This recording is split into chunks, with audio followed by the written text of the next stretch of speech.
Hello students, कैसे हैं आप सभी लोग। मैं हूं Pooja Singh and welcome back to my channel accounting master class and this is the 28th lecture. ये हमारा 28वां लेक्चर है on the subject economics and आज के लेक्चर से हम स्टार्ट करने जा रहे हैं मैक्रो इकोनॉमिक्स।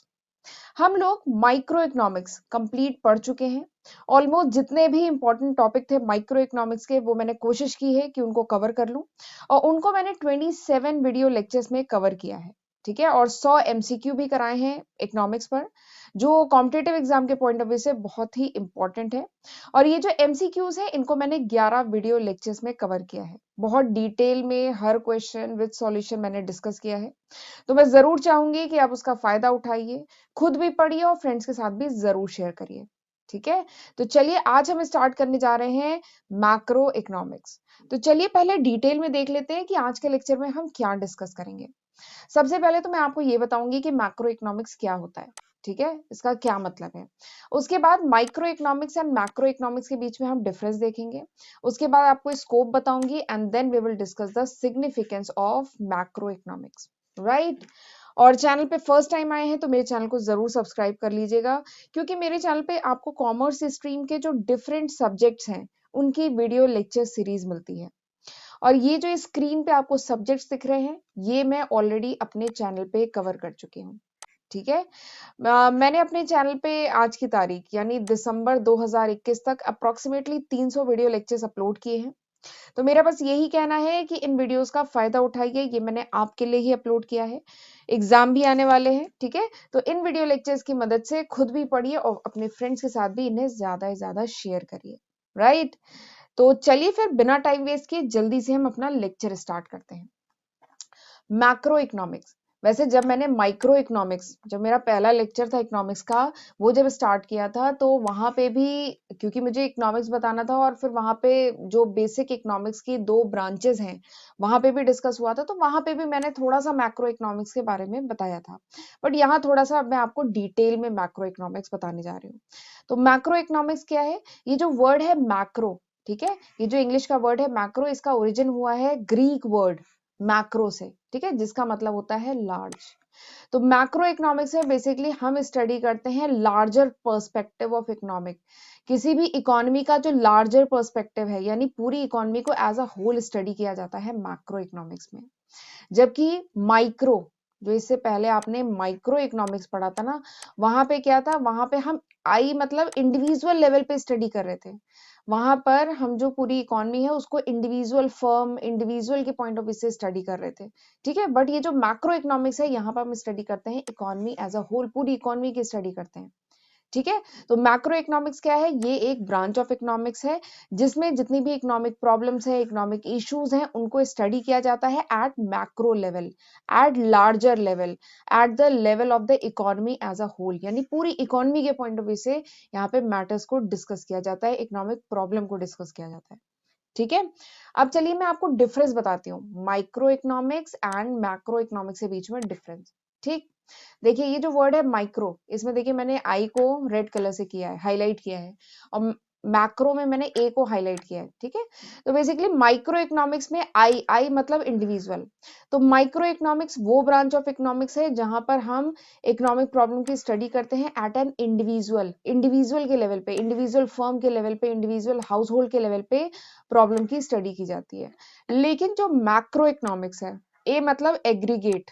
ठीक है, यहाँ पे ए क्यों हाईलाइट किया है, ए मतलब एग्रीगेट। ठीक है, तो मैक्रो इकोनॉमिक्स में क्या है, हम किसी भी इकोनॉमी की स्टडी करते हैं as a whole, larger level पे एज अ होल हम प्रॉब्लम की स्टडी करते हैं।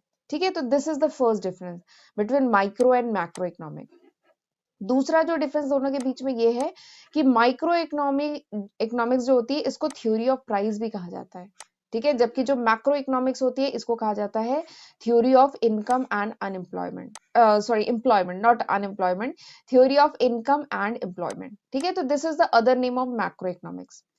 तीसरा जो डिफरेंस दोनों के बीच में है वो ये है कि जब हम माइक्रो इकोनॉमिक्स पढ़ते हैं, यानी इससे पहले जो हम माइक्रो इकोनॉमिक्स के हमने 27 लेक्चर पढ़े हैं, उसमें हम अज्यूम करते हैं कि जो मैक्रो वेरिएबल्स हैं, मैक्रो वेरिएबल क्या होते हैं वो अभी हम आज ही के लेक्चर में अभी मैं बताऊंगी आपको नेक्स्ट स्लाइड में। तो जो मैक्रो वेरिएबल्स होते हैं, ठीक है, मैक्रो इकोनॉमिक के जो फैक्टर्स होते हैं, जो वेरिएबल होते हैं वो क्या है, कांस्टेंट है।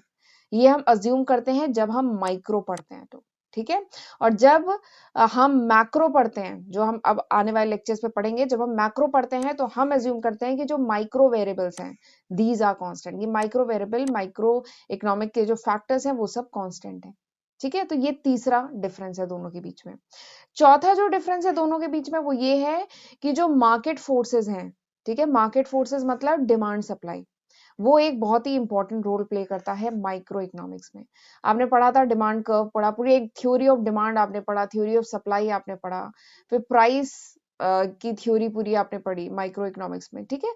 तो माइक्रो इकोनॉमिक्स की अगर बात करें तो यहाँ पे सप्लाई एंड डिमांड, ठीक है, जो मार्केट फोर्सेस होते हैं, डिमांड सप्लाई, वो एक बहुत इंपॉर्टेंट रोल प्ले करते हैं। जबकि अगर हम मैक्रो इकोनॉमिक्स की बात करें तो यहाँ पे जो गवर्नमेंट की पॉलिसी है वो एक बहुत सिग्निफिकेंट रोल प्ले करती है, क्योंकि यहाँ पे पूरी हम इकोनॉमी की बात कर रहे हैं, ठीक है। तो these were the 4 differences between micro and macro economic. इसमें कंफ्यूज एकदम मत होइएगा कि कौन सा माइक्रो है, ऐसा मत करिएगा कि माइक्रो में मैक्रो लिख के आ जाइएगा और मैक्रो में माइक्रो। इसीलिए मैंने ये देखिए आई हाईलाइट किया और ए हाईलाइट किया है। आई मतलब इंडिविजुअल के लेवल पे जब बात हो तो माइक्रो, और ए मतलब एग्रीगेट, एग्रीगेट यानी कलेक्टिव, जब पूरी इकोनॉमी की बात हो तो दैट इज मैक्रो, ठीक। चलिए अब मैं आपको बताती हूँ scope of macro economics. Macro economics का स्कोप क्या है, क्या क्या उसके कंपोनेंट्स हैं, ठीक है। तो सबसे पहला जो स्कोप है मैक्रो इकोनॉमिक्स का, that is estimation of national income and related aggregate. ये जो मैक्रो इकोनॉमिक्स है इसमें बेसिकली हम स्टडी करते हैं, जो भी हम स्टडी करते हैं एंड डिफाइन करते हैं जो भी नेशनल इनकम है, ठीक है। अभी आने वाले लेक्चर्स में आपको पढ़ाऊंगी जीडीपी, एनडीपी और भी बहुत सारे डिफरेंट कॉन्सेप्ट्स पढ़ेंगे हम, ठीक है, कि कैसे नेशनल इनकम कैलकुलेट की जाती है, कैसे एस्टिमेट की जाती है, ठीक है। तो ये सब किस में आता है, ये सब किसके कंपोनेंट है, ये सब मैक्रो इकोनॉमिक्स के कंपोनेंट है। तो सबसे पहला जो स्कोप है मैक्रो इकोनॉमिक का वो क्या है, estimation of national income. Even ये जो पूरा इकोनॉमिक का जब इंट्रोडक्शन पार्ट हम लोग पूरा पढ़ लेंगे मैक्रो इकोनॉमिक का, उसके बाद मैं आपको बैंकिंग एंड मनी पढ़ाऊंगी और उसके बाद हम पढ़ेंगे नेशनल इनकम। तो नेशनल इनकम एंड जो उसके रिलेटेड एग्रीगेट है वो सब हम डिटेल में पढ़ेंगे। तो वो क्या है, basically component of macro economic है, वो क्या है, स्कोप ऑफ मैक्रो इकोनॉमिक है, ठीक है। कि कैसे जीडीपी, जीएनपी, जीडीपी का नाम तो आपने बहुत सुना होगा, न्यूज वगैरह में बहुत बोला जाता है, ठीक है, that is gross domestic product. NDP क्या है, नेट डोमेस्टिक प्रोडक्ट। तो ये सब क्या होते हैं, कैसे एस्टिमेट किया जाता है, तो ये सब हम किस में पढ़ते हैं, ये सब हम मैक्रो इकोनॉमिक्स में पढ़ते हैं, ठीक। तो this is the first scope. दूसरा जो स्कोप है मैक्रो इकोनॉमिक्स का, that is theory of employment. तो मैक्रो इकोनॉमिक में हम थ्योरी ऑफ एम्प्लॉयमेंट भी स्टडी करते हैं, ठीक है। इसमें एक बहुत ही इंपॉर्टेंट थ्योरी है, that is Keynesian theory of employment. बहुत ही इंपॉर्टेंट थ्योरी है जिसमें पूरा बहुत डिटेल में एक्सप्लेन किया गया है कि what are the causes of unemployment और उसके पॉसिबल जो रेमेडीज हैं कि कैसे जो प्रॉब्लम ऑफ अनएम्प्लॉयमेंट है इसको कैसे दूर किया जाए। तो वो सारी चीजें हम इसमें पढ़ते हैं थ्योरी ऑफ एम्प्लॉयमेंट में। तो ये भी क्या है, स्कोप ऑफ मैक्रो इकोनॉमिक, ठीक है, कंपोनेंट ऑफ मैक्रो इकोनॉमिक, ये हम इसमें पढ़ते हैं। अगला जो है theory of money. Theory of money, even introduction के बाद हम मनी ही पढ़ेंगे पूरा। जब मैं इंट्रोडक्शन मैक्रो इकोनॉमिक का पढ़ा लूंगी तब उसके बाद हम मनी टॉपिक उठाएंगे, बहुत इंपॉर्टेंट टॉपिक है मनी। जो थ्योरी ऑफ मनी है उसमें हम डिटेल में पढ़ते हैं क्रिएशन ऑफ क्रेडिट या क्रिएशन ऑफ मनी कह लीजिए, कि कैसे कॉमर्शियल बैंक जो होते हैं मनी क्रिएट करते हैं, क्रिएशन ऑफ मनी कैसे करते हैं। तो ये भी एक इंपॉर्टेंट कंपोनेंट है मैक्रो इकोनॉमिक्स का। एंड जो रोल है सेंट्रल बैंक का, किसी भी इकोनॉमी का जो सेंट्रल बैंक है, जैसे इंडिया की बात करें तो यहाँ पे RBI, reserve bank of India, that is the central bank. तो what is the role of central bank, central bank का रोल क्या है, कैसे सेंट्रल बैंक किसी भी इकोनॉमी में सप्लाई ऑफ मनी को कंट्रोल करता है, ठीक है, कैसे रेगुलेट करता है, ये सारी चीजें हम थ्योरी ऑफ मनी में पढ़ते हैं। तो this is also scope of macro economics. अगला जो स्कोप है मैक्रो इकोनॉमिक्स का वो है theory of journal price level, inflationary and deflationary gap. तो जो theory of general price level, तो ये भी एक इंपॉर्टेंट कंपोनेंट है मैक्रो इकोनॉमिक्स का। इसमें जो भी ट्रेंड है, ठीक है, जनरल प्राइस लेवल यानी किसी भी इकोनॉमी में जो प्राइस लेवल का जो ट्रेंड पाथ है, ठीक है, जिसकी वजह से इन्फ्लेशन या डिफ्लेशन आता है, ठीक है, वो सब हम डिटेल में इसमें पढ़ते हैं मैक्रो इकोनॉमिक्स में। तो this is also component of macro economics. अगला है रोल ऑफ गवर्नमेंट। गवर्नमेंट का क्या रोल है, गवर्नमेंट का बजट क्या है, ठीक है, गवर्नमेंट का बजट कैसे किसी इकोनॉमी की जो भी इकोनॉमिक एक्टिविटीज है उनको कैसे इम्पैक्ट डालता है, तो ये सब भी हम मैक्रो इकोनॉमिक में पढ़ते हैं। तो this is also scope of macro economic.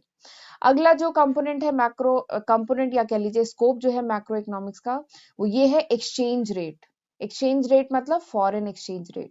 तो exchange rate and balance of payment, तो किस तरीके से एक्सचेंज रेट डिटरमाइन किया जाता है, कैसे इसे मैनेज किया जाता है इंटरनेशनल मनी मार्केट में, तो ये सब हम इसमें पढ़ेंगे मैक्रो इकोनॉमिक्स में। फॉरेन एक्सचेंज रेट, ठीक है, जैसे आपको पता होगा $1 इक्वल्स टू आज की तारीख पे 74 पॉइंट समथिंग रुपीज चल रहा है, ठीक है, तो ये क्या है, foreign exchange rate.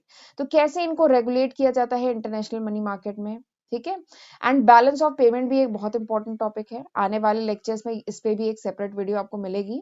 Balance of payment यानी किसी भी इकोनॉमी के क्या इकोनॉमिक ट्रांजैक्शन है, ठीक है, with the rest of the world, बाकी इकोनॉमी के साथ क्या इकोनॉमिक ट्रांजैक्शन है, वो सब हम डिटेल में पढ़ते हैं बैलेंस ऑफ पेमेंट में, ठीक है। तो ये सारा क्या है, ये जो 6 पॉइंट है, these are the scope of macro economics. ये सब स्कोप है मैक्रो इकोनॉमिक्स में, और यही सारे टॉपिक हम आने वाले लेक्चर्स में डिटेल में पढ़ने वाले हैं। ओके, तो चलिए अब मैं आपको बताती हूँ सिग्निफिकेंस, क्या इंपॉर्टेंस है मैक्रो इकोनॉमिक की। ये जो इतना सब कुछ हम लोग पढ़ेंगे मैक्रो इकोनॉमिक्स में, इसकी इंपॉर्टेंस क्या है, क्या फायदा है इसका, ठीक है। तो सबसे पहला फायदा क्या है, इतने सारे टॉपिक जो हम मैक्रो इकोनॉमिक्स में पढ़ेंगे, उसका फायदा क्या है, सबसे पहला फायदा है डिस्क्रिप्शन ऑफ इकोनॉमी।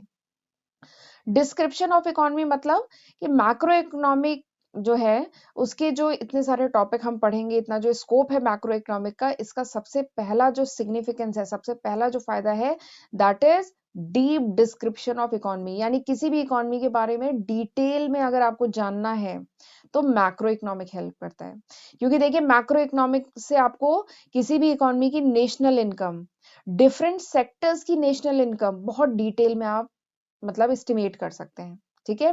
किसी भी इकोनॉमी का अनएम्प्लॉयमेंट लेवल क्या है, कैसे इस प्रॉब्लम को हैंडल किया जा रहा है, और ये प्रॉब्लम कितनी सीवियर है, इसके बारे में नॉलेज मिलती है। गवर्नमेंट का बजट क्या है, कैसे गवर्नमेंट का बजट इकोनॉमिक एक्टिविटी को इम्पैक्ट कर रहा है, ठीक है, इसके बारे में, इन सभी चीजों के बारे में डीप में इंफॉर्मेशन मिलती है। तो it is a deep description of economy. तो सबसे पहला जो सिग्निफिकेंस है मैक्रो इकोनॉमिक का, कि मैक्रो इकोनॉमिक के जो फैक्टर्स हैं, जो वेरिएबल्स हैं, अभी वेरिएबल मैं बता रही थी ना फर्स्ट स्लाइड में, तो यही सब वेरिएबल हैं जो हमने अभी लास्ट स्लाइड में मैंने आपको ये सब बताया ना, these are the variable of macro economic. Macro economic में जीडीपी, जीएनपी, एम्प्लॉयमेंट, जो मनी, जो थ्योरी ऑफ मनी में हम M1 M2 M3 पढ़ेंगे, ठीक है, inflation, deflation, balance of payment, foreign exchange rate, ठीक है, तो यही सब है वेरिएबल मैक्रो इकोनॉमिक्स के, ठीक। अब इससे पिछले स्लाइड में आया था ना, तो मैंने बताया था, मैं आगे बताऊंगी। तो दीज आर द वेरिएबल, यही सब होते हैं मैक्रो इकोनॉमिक्स के वेरिएबल, ठीक। तो किसी भी इकोनॉमी के बारे में डीप में आपको जानना है ना, तो वो मैक्रो इकोनॉमिक्स से ही पता चलता है। तो सबसे पहला सिग्निफिकेंस क्या है, डिस्क्रिप्शन ऑफ इकोनॉमी। किसी भी इकोनॉमी के बारे में डीप डिस्क्रिप्शन, डीप में डिटेलिंग आपको मैक्रो इकोनॉमिक्स से ही मिलती है। तो this is the first significance. दूसरा सिग्निफिकेंस मैक्रो इकोनॉमिक्स का क्या है, road map of growth and development. जो मैक्रो इकोनॉमिक है, उससे हमें एक रोड मैप मिलता है, उससे हमें एक प्लानिंग हम कर पाते हैं regarding the growth and development of any economy. किसी भी इकोनॉमी की अगर हम ग्रोथ करना, मतलब इकोनॉमी की ग्रोथ के लिए, इकोनॉमी के डेवलपमेंट के लिए जो पाथ है, जो रोड मैप है, जो प्लानिंग है, उसमें मैक्रो इकोनॉमिक बहुत हेल्प करता है। इसी के बेसिस पे जो भी प्रोग्राम्स है, जो भी पॉलिसीज हैं, ठीक है, जो भी किसी भी इकोनॉमी के लिए जरूरी है, वो सब डिटेल में मतलब बनाया जा सकता है, ठीक है। तो मैक्रो इकोनॉमिक का सेकंड सिग्निफिकेंस क्या है, ये प्रोवाइड करता है एक road map of growth and development, ठीक। तीसरा जो सिग्निफिकेंस है मैक्रो इकोनॉमिक का, दैट इज इकोनॉमिक स्टेबिलिटी। किसी भी इकोनॉमी की स्टेबिलिटी में मैक्रो इकोनॉमिक के जो फैक्टर्स हैं, जो वेरिएबल है, वो हेल्प करते हैं। जो स्टडी ऑफ मैक्रो इकोनॉमी है, ठीक है, जो हम स्टडी करते हैं मैक्रो इकोनॉमिक्स की, ये मदद करता है to achieve the economic stability. Economic stability किसी भी इकोनॉमी की स्टेबिलिटी में हेल्प करता है। कैसे? क्योंकि इससे हम एक सही मॉनेटरी पॉलिसी, अभी मैं आगे चल के बताऊंगी मॉनेटरी पॉलिसी, फिस्कल पॉलिसी, ठीक है?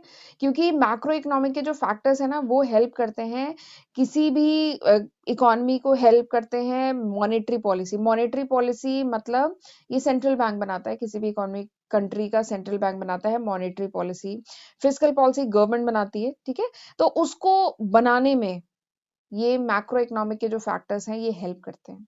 मैक्रो इकोनॉमिक की आप स्टडी करते हैं तो आपको हेल्प मिलती है कि किस तरह से फिस्कल पॉलिसी कैसी बनानी चाहिए, ठीक है? ये जो मॉनेटरी पॉलिसी है कैसी बनानी चाहिए ताकि जो इकोनॉमी है वो स्टेबल रहे, इकोनॉमिक स्टेबिलिटी मिले, ठीक है? तो this is the third significance. चौथा जो सिग्निफिकेंस है मैक्रो इकोनॉमिक का, that is balance of payment status. किसी भी इकोनॉमी का बैलेंस ऑफ पेमेंट का स्टेटस कैसा है? बैलेंस ऑफ पेमेंट का स्टेटस मतलब परफॉर्मेंस क्या है इकोनॉमी का, ठीक है? कैसे इकोनॉमिक ट्रांजैक्शन है किसी भी इकोनॉमी के with the rest of world, यानी बाकी इकोनॉमीज के साथ किसी भी एक पर्टिकुलर इकोनॉमी का क्या इकोनॉमिक, कैसे इकोनॉमिक ट्रांजैक्शंस हैं, ठीक है? कैसे रिलेशन है, ठीक है? वो हम स्टडी कर पाते हैं मैक्रो इकोनॉमिक्स में। तो this is the fourth importance of macro economics कि बैलेंस ऑफ पेमेंट का स्टेटस पता चलता है, ठीक है? एक्सपोर्ट इंपोर्ट के बारे में पता चलता है, बैलेंस ऑफ ट्रेड के बारे में पता चलता है, इससे कैपेसिटी पता चलती है कि किसी भी कंट्री की क्या कैपेसिटी है एक्सपोर्ट की, इंपोर्ट की, ठीक है? तो इसके बारे में इंफॉर्मेशन मिलती है। तो this is the fourth significance, fourth importance. पांचवी जो इंपॉर्टेंस है मैक्रो इकोनॉमिक की वो ये है कि problem of poverty and environmental pollution. जो मैक्रो इकोनॉमी है उससे हमें डिटेल में पता चलता है कि किसी भी कंट्री की, किसी भी इकोनॉमी की जो पॉवर्टी यानी गरीबी की जो प्रॉब्लम है, जो एनवायरमेंटल पॉल्यूशन की जो प्रॉब्लम है वो कितनी है, ठीक है? और उसको कैसे एड्रेस किया जाए, ये सारे फैक्टर हम मैक्रो इकोनॉमिक में स्टडी करते हैं। तो ये फिफ्थ सिग्निफिकेंस है। नेक्स्ट जो सिग्निफिकेंस है, नेक्स्ट जो इंपॉर्टेंस है मैक्रो इकोनॉमिक की वो ये है पॉलिसी फॉर्मुलेशन। यानी मैक्रो इकोनॉमिक जो है इससे जो इंफॉर्मेशन मिलती है वो पॉलिसी फॉर्मुलेशन में, कोई भी कंट्री है, कोई भी इकोनॉमी है, उसको जो भी पॉलिसीज बनानी है उसमें हेल्प करते हैं मैक्रो इकोनॉमिक के जो वेरिएबल्स हैं, मैक्रो इकोनॉमिक से जो इंफॉर्मेशन हमें मिलती है, ठीक है? इंफॉर्मेशन जैसे हमें मैक्रो इकोनॉमिक में मैं आपको एग्रीगेट डिमांड, एग्रीगेट सप्लाई, ठीक है, consumption, total consumption, investment expenditure और भी बहुत सारी चीजें हम पढ़ेंगे। तो ये सारे फैक्टर्स ना पॉलिसी फॉर्मुलेशन में हेल्प करते हैं। तो this is the sixth importance of macro economic. तो मैक्रो इकोनॉमिक से इतनी सारी इंफॉर्मेशन हमें मिलती है, ठीक है? तो ये था पूरा सिग्निफिकेंस ऑफ मैक्रो इकोनॉमिक्स, ठीक है? तो चलिए, this was all about this lecture. ये था पूरा आज का लेक्चर। आज हमने बहुत डिटेल में इंट्रोडक्शन पढ़ा मैक्रो इकोनॉमिक्स का। अब मैं आपको अगले लेक्चर में बताऊंगी क्लासिफिकेशन ऑफ गुड। हम लोग अगले लेक्चर में पढ़ेंगे क्लासिफिकेशन ऑफ गुड, जिसमें हम ये मेन 4 टाइप के गुड्स होते हैं इनके बारे में डिटेल में पढ़ेंगे, ठीक है? तो this was all about this lecture. ये था पूरा आज के लेक्चर का कंटेंट। और अगर आज का लेक्चर समझ में आए, लगा कुछ इन्फॉर्मेशन आपने गेन किया, तो प्लीज वीडियो को लाइक जरूर करिएगा और मुझे कमेंट सेक्शन में जरूर बताइएगा, ठीक है? तो चलिए फिर मिलते हैं अगले लेक्चर में। अगला लेक्चर होगा मेरा क्लासिफिकेशन ऑफ गुड्स पे, ठीक? तो तब तक आप ये जो मेरा लेक्चर है इसको पढ़ के रखिएगा, समझ के रखिएगा। कोई डाउट हो तो कमेंट सेक्शन में पूछ सकते हैं, ठीक है? फिर चलिए मिलते हैं अगले लेक्चर में। तब तक अपना ध्यान रखिएगा। God bless you.